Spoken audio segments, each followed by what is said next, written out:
17강 시작할 텐데요. 처음 시작할 때 언제 하나 그런 생각이 들었었는데 벌써 이제 17강까지 왔습니다.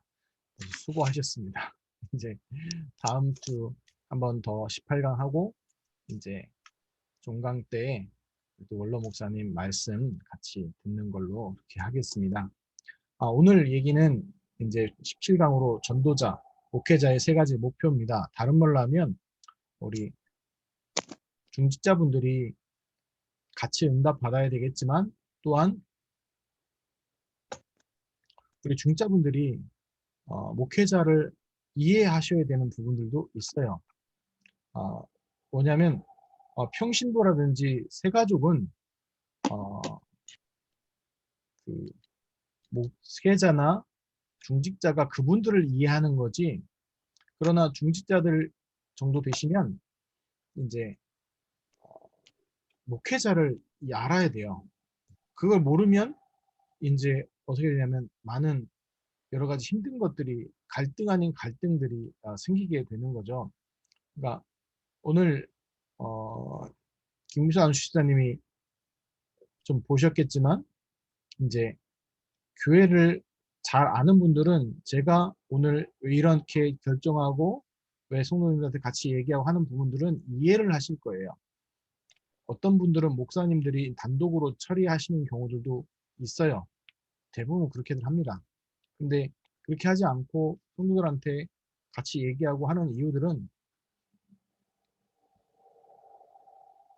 이런 교회 안에서 동참하고 참여하고 하는 부분들을 이야기하는 겁니다. 그래서 오늘 잘 안 들리시나요? 잘 들립니다. 네. 그래서 일단 보시면 그러니까 다른 말로 오늘 주제는 이거예요. 목회자에 대한 이해입니다. 주제가. 그래서 왜냐하면 전도자, 목회자 세 가지 목표를 알고 글로 간다는 것을 알고 같이 방향 맞춰 달라는 거죠. 사도행전 1장 1절에서 14절 우리 같이 하겠습니다. 데오빌러여 내가 먼저 쓴 글에는 무릇 예수께서 행하시며 어느 일을 시작하신부터 그가 택하신 사도들에게 성령으로 명하시고 승천하신 날까지의 일을 기록하였노라. 그가 고난받으신 후에 또한 그들에게 확실한 많은 증거로 친히 살아계심을 나타내사 40일 동안 그들에게 보이시며 하나님 나라의 일을 말씀하시니라. 사도와 함께 모이사 그들에게 분부하여 이르시되 예루살렘을 떠나지 말고 내게서 들은 바 아버지께서 약속하신 것을 기다리라. 요한은 물로 세례를 베풀었으나 너희는 몇 날이 못되어 성령으로 세례를 받으리라 하셨느니라. 그들이 모였을 때에 예수께서 여쭈어 이르되 주께서 이스라엘 나라를 회복하심이 이때니까 하니 이르시되 때와 시기는 아버지께서 자기의 권한에 두셨으니 너희가 알 바 아니요 오직 성령이 너희에게 임하시면 너희가 권능을 받고 예루살렘과 온 유대와 사마리아와 땅까지 이르러 내 증인이 되리라 하시니라. 이 말씀을 마치시고 그들이 보는데 올려져 가시니 구름이 그를 가려 보이지 않게 하더라. 올라가실 때에 제자들이 자세히 하늘을 쳐다보고 있는데 흰 옷 입은 두 사람이 그들 곁에 서서 이르되 갈릴리 사람들아 어찌하여 서서 하늘을 쳐다보느냐 너희 가운데서 하늘로 올려주신 이 예수는 하늘로 가심을 본 그대로 오시리라 하였느니라. 제 아들이 감람원이라 하는 산으로부터 예루살렘에 돌아오니 이 산은 예루살렘에서 가까워 안식일에 가기 알맞은 길이라. 들어가 그들이 유하는 다락방으로 올라가니 베드로, 요한, 야고보, 안드레와 빌립, 도마와 바돌로메, 마테와 및 알페오의 아들 야고보, 셀롯인 시몬, 야고보의 아들 유다가 다 거기 있어 여자들과 예수의 어머니 마리아와 예수의 아우들과 더불어 마음을 같이하여 오로지 기도에 힘쓰더라. 아멘. 아멘. 사도행전 이 1장부터 14절은요. 아마 중자 훈련하면서 매주 나왔던 것 같습니다. 그렇죠. 그래서 이 말씀의 응답을 잘 받으시기 바랍니다. 근데 재미있죠. 끝까지의 제자들은 어디 얘기해요?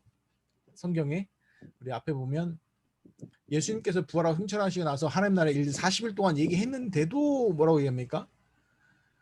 6절에 보니까 그들이 모였을 때 예수께 여쭈이르되 주께서 이스라엘 나라를 회복하심이 이때니까 하니 아직까지 계속 그 얘기하는 거예요. 그때 예수님께서 때와 시기는 아버지께서 자기에 관하여 주신 너희 알 바 아니요. 어떻게 보면 이게 중직자와 교육자의 관계 속에서 이런 것들이 있어요. 어떻게 보면 중직자분들이 목사님들한테 어떤 것도 얘기했는데 목사님이 이렇게 반응하면 이제 좀 일이 나겠죠. 근데 이제 예수님하고 제대로 관계가 상관없는데, 그러니까 왜 이 얘기를 말씀드리고 이 본문을 얘기하냐면 이제 목사님들이나 목회자분들은요 좀 추구하는 방향이 조금 달라요. 그래서 오늘 그 방향에 대해서 얘기하는 겁니다. 그래서 서론 전도자 목회자는 5가지 중요한 흐름을 타야 되고 그 흐름을 타려고 계속 가는 거예요. 그 첫 번째가 뭐냐라고 하면 말씀의 흐름입니다. 어떤 말씀의 흐름이요? 그냥 말씀의 흐름 하면요 사람들이 잘 못 알아듣잖아요. 왜냐하면 성경에는 다양한 말씀들이 있습니다. 성경에는 역사도 들어가 있고요. 또 성경에는 심지어 과학도 들어가 있어요. 또 심지어 문학적인 시도 들어가 있고요. 또 수필식으로 되어 있는 것도 있고요. 또 약간 소설처럼 되어 있는 부분들도 있는 것처럼 느껴져요. 그래서 문학 장르만 해도 다양하고요. 또 그 내용도 다양하고요. 심지어 철학적인 내용도 들어가 있고요. 신학은 당연히 물론이고요. 또 많은 것들이 들어가 있어요. 심지어 공산주의의 모델도 어디서 나와요? 성경에서 나와요. 완벽한 공산주의는 어떤 분이 그러더라고요. 성경이다라고 얘기하고요. 그래서 공산주의 최초에 만든 그 사람이 영향력 끼친 인물들도 전부 누구예요? 유대인들이에요. 그리고 우리가 잘 모르고 있지만 실제로 이스라엘이 독립했을 때 이스라엘 국가는 사회주의 체제였어요. 그러다가 나중에 6차, 7차 중동 전쟁 겪고 나서 이제 민주주의 바뀌어졌죠. 여튼 그걸 얘기하는 게 아니라 그런 것처럼 성경에 다양한 내용이 있어요. 근데 그 내용 중에서 그 다양한 내용이 뭘 설명하는 거냐라고 얘기하면은 복음을 얘기하는 거예요. 그래서 그 복음의 흐름을 봐야 된다는 거죠. 그 흐름을 못하면 하나님의 흐름하고 모르는 거예요. 이제 김영학 장님도 아시까 일하다 보면 같이 일하다 보면요 이런 게 있잖아요. 손발 안 맞으면 차라리 안 도와주는 게 나아. 그렇잖아요. 일을 하다가 보면은 막 도와준다고 왔는데 뒤죽박죽 해놓고 가면요 차라리 이게 뭐예요? 그냥 저쪽 가서 그냥 주무시는 게 더 나을 때가 있잖아요. 그런데 그런 것처럼 뭘 못 보는 거예요. 그 흐름, 일의 흐름을 못 보면 그렇게 되는 거죠. 이제 자꾸 어긋장 놓고 이렇게 되는 거죠. 근데 성경에도요 말씀의 흐름을 정확히 봐야 되는 게 모든 성경은 무엇을 얘기하는 거예요? 예수 그리스도의 복음을 나타내고 알리기 위한 거예요. 구약의 모든 내용은 그리스도에 대해서, 그러니까 메시아에 대한 그 내용들이에요. 그거 설명하려고 구약이 있는 거예요. 그러면 신약은 뭐예요? 그 예수가 그리스도라는 얘기하는 것이 마태, 마가, 누가, 요한 복음이고 그 말씀의 성취가 사도행전이고 그리고 나머지 서신서는 실제적인 삶에서 응답들과 얘기들을 해놓은 것이 서신서들이에요. 그럼 계시록은 뭡니까? 이런 저런 일이 있더라도 절대로 예수 그리스도 안에 흔들릴 이유 없다라는 것이 성경의 전체 핵심이죠. 지금 1분 만에 지금 창세기부터 요한계시록까지 한번 쫙 훑었습니다. 지금 왜 어떻게 할 수 있어요? 그게 말씀의 흐름이거든요. 그래서 하나님이 원하시는 말씀의 흐름은 뭐냐라고 하면 복음의 흐름이에요. 그래서 우리가 예배 때마다 계속해서 왜 복음을 얘기하고 결국 기승전 복음, 기승전 그리스도, 기승전 예수 하는 이유가 거기에 있는 거예요. 그래서 우리 중자분들이 목회자를 바로 이해되고 따라가는 것들이 해야 되는 것이 뭐냐면 이거예요. 말씀의 흐름. 이 부분을 놓치지 마셔야 된다. 두 번째, 기도 응답의 흐름이에요. 기도 응답의 흐름은 뭐냐라고 하면 하나님의 나라예요. 결국은요. 기도 응답은 많은 분들이 이것저것 얘기하잖아요. 여기서 어떤 응답, 이렇게 기도했더니 어떤 응답 받았다, 저렇게 기도했더니 어떤 응답 받았다. 성경에는 그런 식으로 얘기가 돼 있지 않죠. 성경은 도리어 뭐라고 합니까? 1장 14절에 오로지 기도에 힘썼다라고 얘기했죠. 어떻게 해요? 예수님께서 주신 중요한 말씀 붙잡고 오로지 기도에 힘썼다고 되어 있죠. 그리고 그것이 마가다락방 또 안디옥 교회 그다음 어디로요? 계속해서 확산되고 고린도 교회 나중에 로마까지도 연결되어지죠.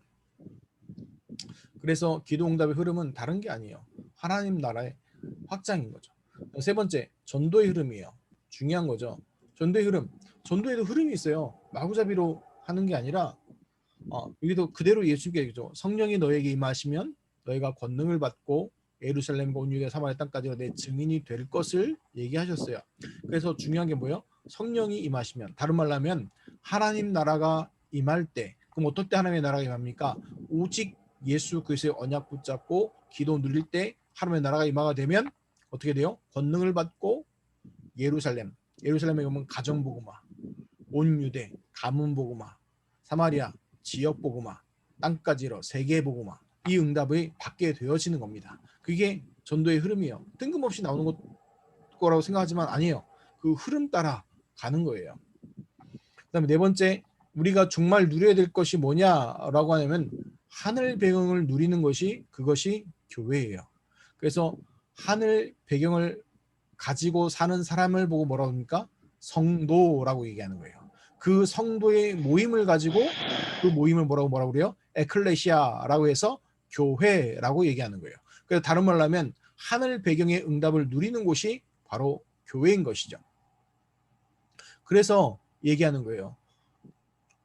장로님들은 아실 거예요. 제가 그 주장 잘 안 하려고 하신다는 거 좀 느끼시나요? 웬만하면 제 주장 잘 안 하려고 하잖아요. 이유가 뭐냐면 이것을 잘못 그러니까 할까 봐요. 그래요. 그래서 장로님들 얘기를 듣고 이게 내 주장이냐 아니면 하나님의 시간표 맞냐 이걸 보는 거예요. 그래서 장로님 반대하면 저는 안 해요. 아실 거예요. 그러니까 어떤 거에 딱 반대하시면 저 안 해요. 앞으로도 그럴 거예요. 이유가 뭐냐? 그 시간표 아니니까. 반대로 이제 했을 때 장로님들이 좋을 것 같습니다라고 하면요. 그 시간표가 온 거니까 그거 보는 거예요. 왜냐? 교회는 하늘 배경 가진 사람들의 모임이 그게 교회예요. 그래서 누구 계획대로 누구 때로 밀어붙이는 것이 아니라 하나님 나라의 말씀의 확장과 그 응답을 누리는 것이에요. 그럼 반대로 알아야 될 게 바로 또 뭐냐면 세상은 뭐냐? 다섯 번째, 지옥 배경이라는 거예요. 그게 바로 뭐냐면 세상 문화예요. 불신자는 지옥 배경을 가지고 사는 사람들이에요. 그래서 우리가 해야 될 게 그 문화의 흐름을 바꾸는 것들을 자꾸 해나가는 거예요. 그 문화의 흐름을 바꾸는 것에 가장 좋은 게 솔직히 예배예요. 그래서 예배를 포기하지 못하는 이유가, 중요한 이유가 여기에 있고요. 불신자들은 또 사단 마귀는 계속해서 예배를 공격 거는 이유가 여기에 있어요. 그래서 요즘에는 그런 게 많이 사라졌는데 저 어릴 때만 하더라도 그 일제 강점기 시절에 또 그 한국 전쟁 시절에 일제 사람들한테 또 공산주의자들한테 핍박받았던 많은 사건들과 또 그때 받은 응답들을 많은 것들이 사람들이 보고 나눴잖아요. 근데 지금요 문제가 뭐냐면 그걸 다 잊혀진 시대가 돼버렸어요. 사사기의 말씀처럼 다른 세대가 돼버렸어요. Another generation, 다른 세대가 돼버렸어요. 그래서 어떤 문화가 바뀌어졌냐? 지금요 이런 것들이 다 바뀌어져 버렸어요. 그래서 옛날에는 우리가 먹고 사는 것보다 은혜다 그랬는데 요즘에는 먹고 사는 게 은혜잖아요. 그러니까 차라리 죽는 게 낫다라는 이런 분위기예요. 그런 문화예요. 그래서 뭐 헬조선부터 시작해서 여러 가지 얘기를 하잖아요. 그 이유가 뭡니까? 불신자는 지옥 배경 가지고 사니까 그런 거죠. 그러니까 그 다섯 가지 흐름을 우리가 알고 있어야 돼요. 말씀의 흐름, 기도응답의 흐름, 전도의 흐름, 또 하늘 배경의 흐름과 반대로 우리가 살려야 될 지옥 배경의 흐름이에요. 그럼 우리가 해야 될 건 뭡니까? 그 흐름을 바꾸는 거죠. 흐름을 트는 거예요. 그래서 이런 거 있잖아요. 그 물을 막으려면 힘들잖아요. 흘러가는 물을 바꾸기가 얼마나 힘듭니까? 근데 쉬운 방법도 있죠. 그 물줄기를 저 위에 올라가서 틀어버리면 어떻게 돼요? 그 물은 끊어지게 돼 있잖아요. 그러니까 좀 우리가 세상의 지옥 배경의 그 문화의 흐름을 바꾸는 거는 예수 그리스도의 복음의 문화로 바꾸는 거예요. 그럼 그 바꾸기 위해서 우리가 전도의 삶을 응답을 받아야 될 것입니다. 그래서 본론으로 들어가면 목회자와 전도자가 알아야 되는 절대 목표가 있어요. 그게 뭐냐면 절대 목표를 발견해야 돼요. 절대 목표. 그냥 발견이 아니라 하나님, 나의 절대 목표, 내가 생각하는 절대 목표가 아니라 하나님의 절대 목표, 그걸 발견해야 돼요. 어떻게 보면 그 발견하는 것은 발견이라고 그러지만 하나님의 은혜로 주시는 거죠. 그래서 사도행 1장 1절 그리스도, 1장 3절 하나님의 나라, 1장 8절 성령 충만에 대해서 이 흐름을 보고 전달하는 것이 하나님의 절대 목표라는 거예요. 하나님께서 우리 중자들과 또 목회자에게 주시는 축복이 이거예요. 그래서 전도자의 21가지 삶을 때 쭉 얘기하는 거 있잖아요. 이거에 대한 하나님이 나에게 주시는 말씀들. 그래서 어렵다 힘들다 하지 말고 하나에 담나면 돼요. 그리스도에만 담나면 나머지 것들은요 따라오게 돼 있어요. 그래서 그리스도, 갈보리사라는 얘기는 뭘 얘기합니까? 바로 그리스도 얘기하는 거예요. 예수가 그리스도는 그 답을 얘기하는 거고, 감람산은 하나님 나라의 일을 얘기하는 거고, 마가다락방은 바로 성령 충만을 얘기하는 거죠. 근데 그것이 바로 뭘로요? 천명으로 받아야 된다는 거예요. 천명으로. 그래서 좀 아쉬워요. 그 윤석열, 이것도 정치적 얘기하면 안 되는데, 윤석열 씨나 아무튼 뭐 이재명 씨나 뭐 이런 사람들을 보면서 그 천명을 좀 얘기했으면 좋을 것 같다는 생각이 들거든요. 뭐냐면 그 링컨 대통령이요. 그 선거 후보 그 할 때 공약할 때 뭐라고 얘기했냐면 이렇게 얘기했어요. 다른 후보들이 나보다 훨씬 낫다. 객관적으로 훨씬 괜찮고 훨씬 인격적으로 뛰어나고 실력도 있고 다 좋다. 그러나 하나님께서 나에게 주신 사명이 있다. 그게 그렇기 때문에 그 사명을 이루기 위해서 내가 대통령에 나온다. 이런 식으로 얘기한 거예요. 그러니까 좀 그러니까 링컨이라는 사람이 좀 뛰어날가 아니라 하나님의 사람이 맞는 것 같죠. 그래서 뭐 그 기도의 사람이다 뭐 이렇게 얘기하는데 다른 말로 뭘 얘기한 거예요? 하나님이 내게 주신 천명을 발견한 거죠. 그래서 그것이 뭐가 됐든 간에 내 하고 있는 업 또 내가 하고 있는 어디 지역에서나 하나님의 명령, 하늘의 명령, 이 천명을 발견하는 거예요. 그러면 천명이 발견되어지면 소명, 왜 불렀는지가 나오겠죠. 그 다음에 그 안에서 주어진 사명, 하나님의 명령이 나오겠죠. 그 속에서 이제 뭐부터 해야 되냐? 당연한 것부터 해야 되는 거예요. 많은 부분들이 당연한 거에서 많은 것들을 놓쳐버려요. 그러니까 뭘 못 보냐? 필연적인 걸 못 보죠. 그러니까 절대적인 것도 당연히 안 되는 거죠. 우리가 절대 목표를 놓고 달려갈 때 뭐부터 시작해야 된다? 당연한 것부터. 그 당연한 것 가운데 필연적으로 오는 것이 있어요. 그 속에 그 응답을 받으면 절대적인 것들이 보여져야 돼요. 그럼 우리가 어떻게 해야 됩니까? 일심으로, 한 마음으로, 일심으로 해야 돼요. 그 일심으로 한다면 어떻게 해요? 전심으로. 그것이 뭐 일심, 전심 뭐예요? 지속으로 연결돼야 되죠. 어떻게 지속돼야 되냐? 24시 하는 걸로 자꾸 들어가야 돼요. 24시 할 수 있는 것들로.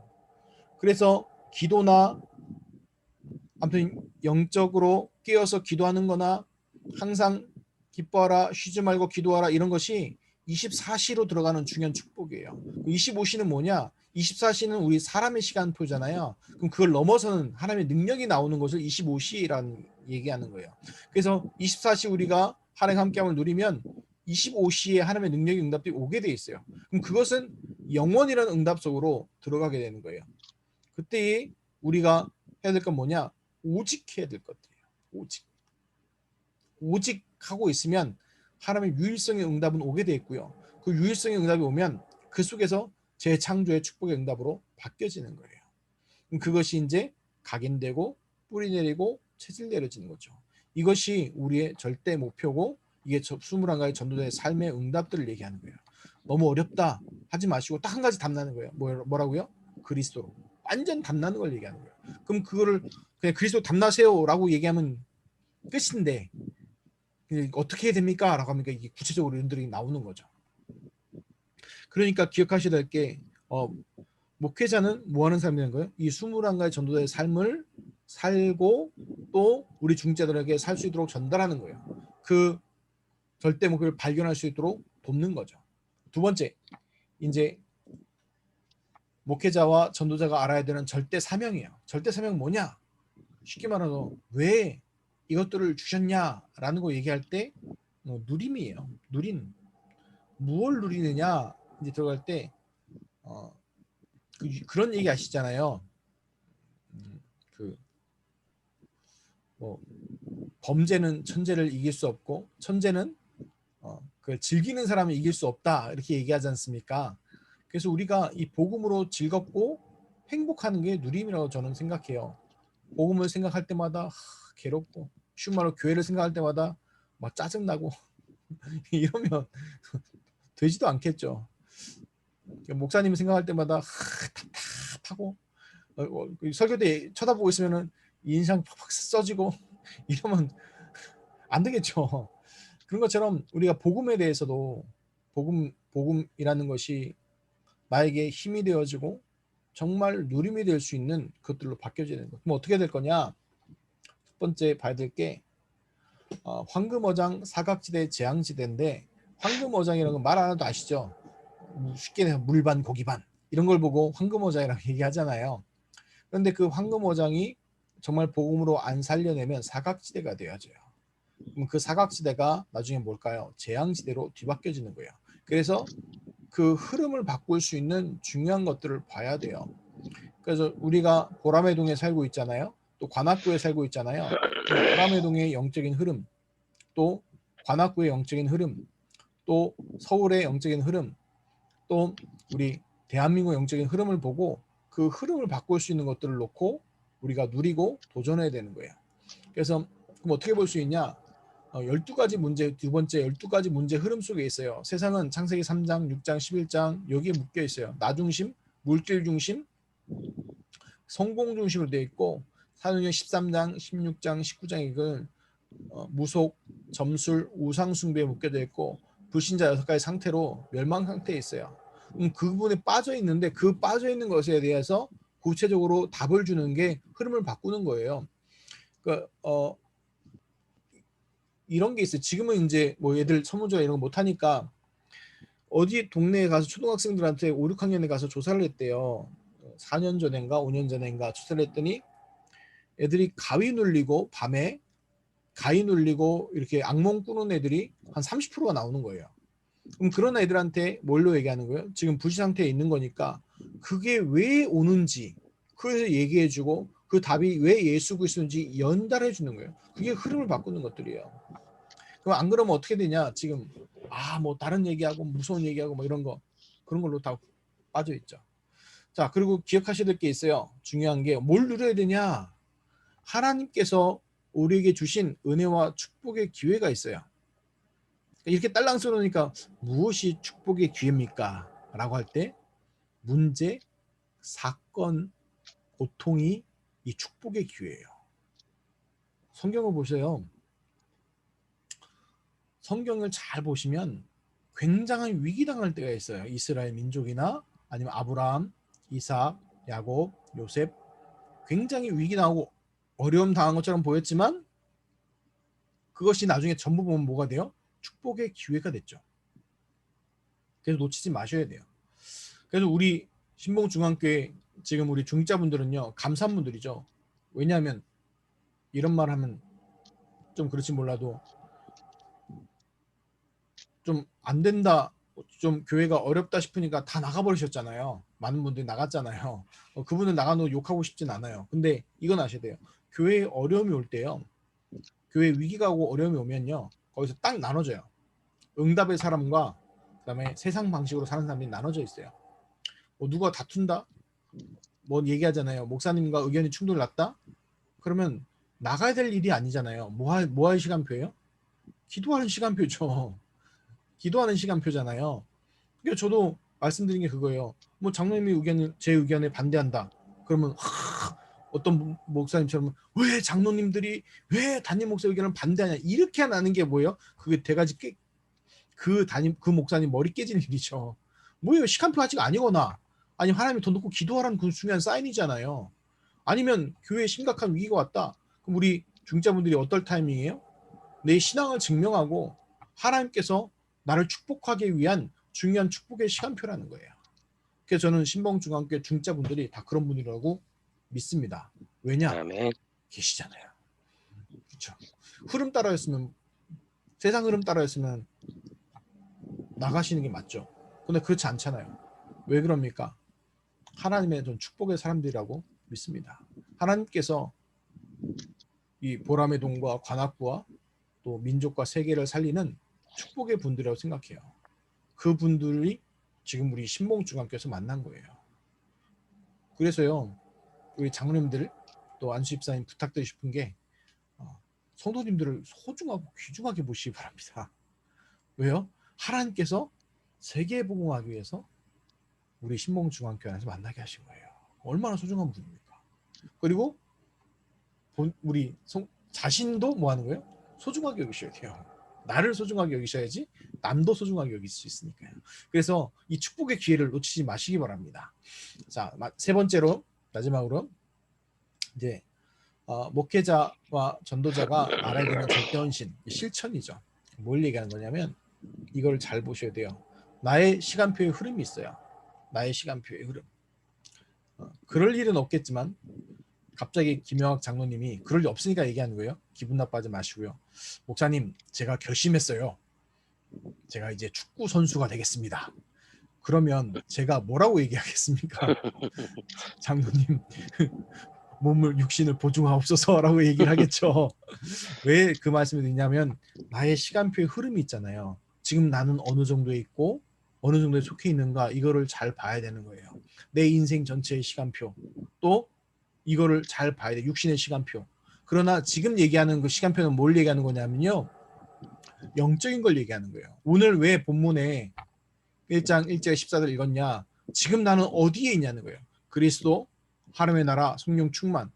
이 가운데 어디에 있냐는 거예요. 지금 그리스도 듣고 은혜 받는 가운데 있느냐? 아니면 그리스도 완전히 담나 있느냐? 하나님 나라 일에 담나 있고 내 천명 소명을 발견해 있느냐? 오직 성령의 충만함을 누리고 그 가운데 가고 있느냐? 이걸 얘기하는 거예요. 그러면 이제 우리 성도들 같은 경우는 아직까지 이제 아까 6절 본 것처럼 주여 주의 나라를 회복하시며 어느 때니까 이 속에 있느냐? 이거를 잘 발견해야 된다는 거예요. 그리고 두 번째 얘기하는 게 사도행전 2장 1절 47절의 말씀처럼 지금 어디 정도에 속해 있는가 그것을 찾는 거예요. 그걸 찾으면 이제 뭐예요? 실제로 내가 해야 될 것들이 나오는 거예요. 이건 누가 찾아줄 수 있기가 조금 힘들어요. 왜냐하면 개인의 영적인 속사정은 누가 가장 잘 알까요? 물론 하나님이 가장 잘 아시겠죠. 그 외에는 본인이 잘 알잖아요. 그래서 나의 시간표 흐름을 보고 그 따라서 보는 거예요. 그러면 그 다음 것들이 응답이 오겠죠. 근데 하나님은 항상 그러더라고요. 갑자기 뜬금없이 줬다고 생각하지만 그렇지 않더라고요. 항상 계단처럼 차근차근 주세요. 차근차근. 그래서 그릇이 만들어지는 그 그릇 안에 하나님의 복을 쏟지 그냥 흘러보내지 않아요. 두 번째, 이게 중요한 게 이거예요. 현장에 전달할 이제 시간표의 흐름이 있어요. 현장에. 그러니까 뭘 봐야 되냐면 사도행전 11장 19절에 보면 그때의 스데반의 일로 일어난 환란으로 말미암아 흩어진 자들이 베니게와 그브로와 안디옥까지 이르러 유대의 말씀을 전하다가 실수로 누구한테 전했어요? 이방인들에 전했는데 이방인들이 믿고 영접한 거예요. 그래서 그때 세워진 교회가 뭐예요? 안디옥 교회예요. 그래서 그 안디옥 교회에서 사도행전 13장에 보면 최초의 선교사를 파송하죠. 이걸 뭘 얘기하냐면 환란 당하는 줄 알았는데 환란이 아니라 하나님께서 예루살렘 교회에서 안디옥 교회로 시기는 안디옥 교회로 시간표를 옮기는 그런 시간표들이 보여지는 거죠. 그래서 그 시간표를 얘기하는 거고 그래서 사도행전 13장에 보면 선교사로 파송되는 첫 번째 사건이 사도행전 13장 1절에서 5절까지 나오게 되는 거죠. 그리고 사도행전 16장 4절 10절에 보면 이제 마게도냐로 가는 장면이 나오죠. 그래서 7절에 보면 무시아 앞에 이르러 비두를 가져했을 때 예수의 영이 허락지 아니하는지라 무시아를 지나 두로아로 내려갔는데 밤에 환상이 바울에게 보이니 마게도냐 사람 하나가 가서 써서 그에게 청하여 이르되 마게도냐로 건너와 우리를 도우라거늘 바울이 그 환상을 보았을 때 우리가 곧 마게도냐로 떠나가기를 힘쓰니 이는 하나님이 저 사람들에게 복음을 전하라고 우리를 부르신 줄로 인정함이라. 이게 드로아의 밤인데 이 드로아에서 세계 역사가 바뀌었다고 얘기해요. 신학자들은요. 왜냐하면 이 바울의 발걸음을 하나님이 아시아 쪽으로 돌렸으면은 그 중세의 역사나 많은 것들이 어디로 흐르는 거예요? 세계 교회 역사나 중심이요? 아시아 쪽으로 흘렀다는 거예요. 그런데 하나님이 드로아에서 어디로 보냈어요? 마게도냐, 유럽으로 보냈죠. 유럽으로 보내서 로마로 이렇게 보냈죠. 복음을 보내줬죠.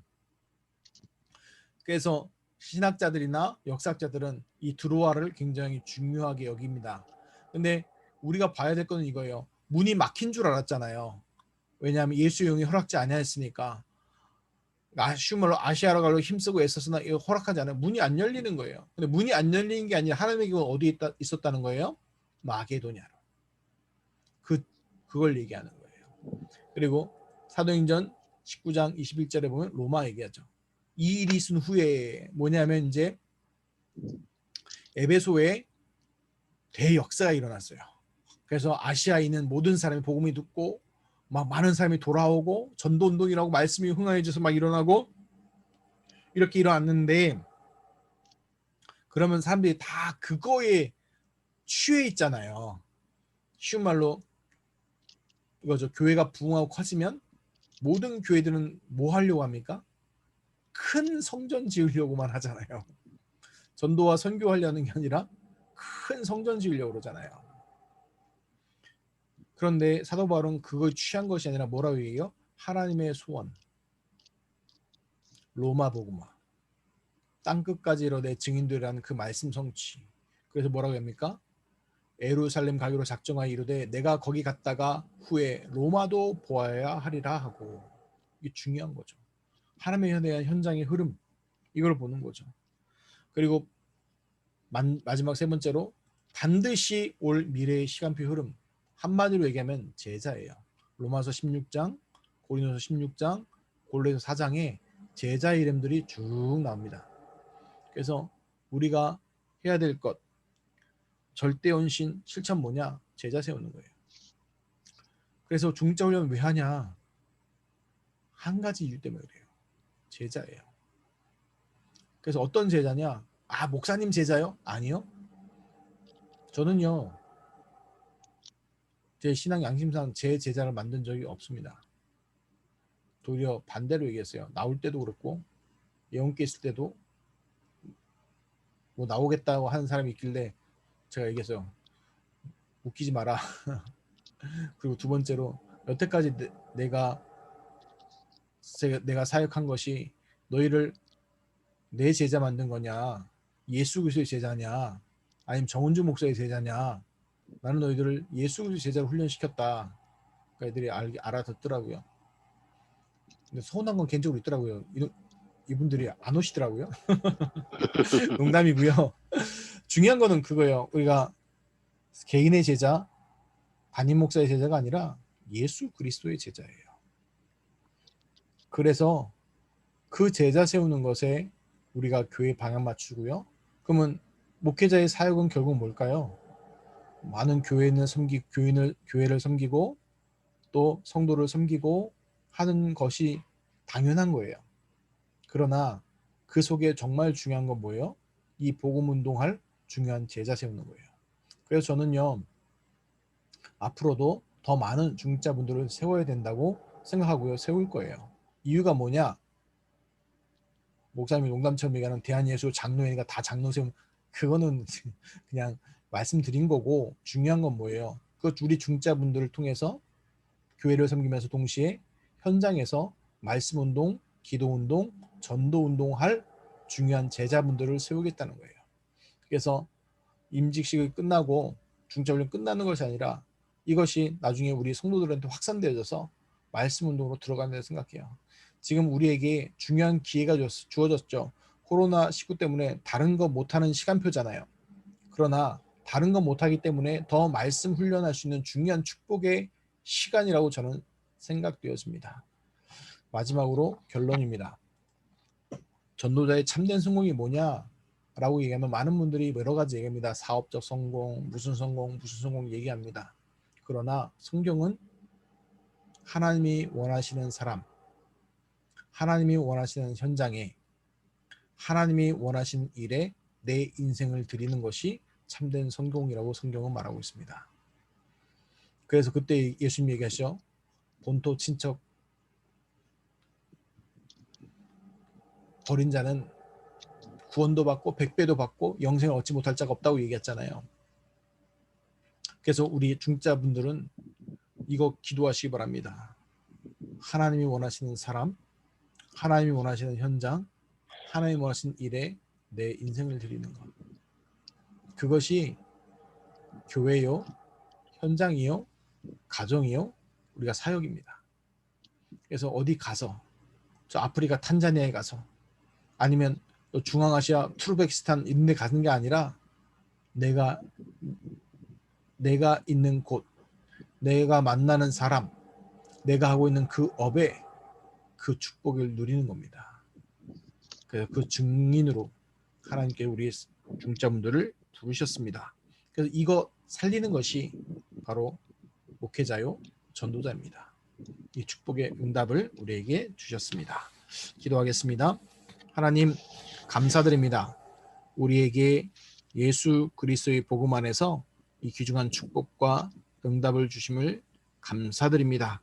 하나님, 이 전도자의 절대 목표, 절대 사명, 절대 헌신의 중요한 축복의 응답들 누리게 하시고 모두의 응답 누리게 하옵소서.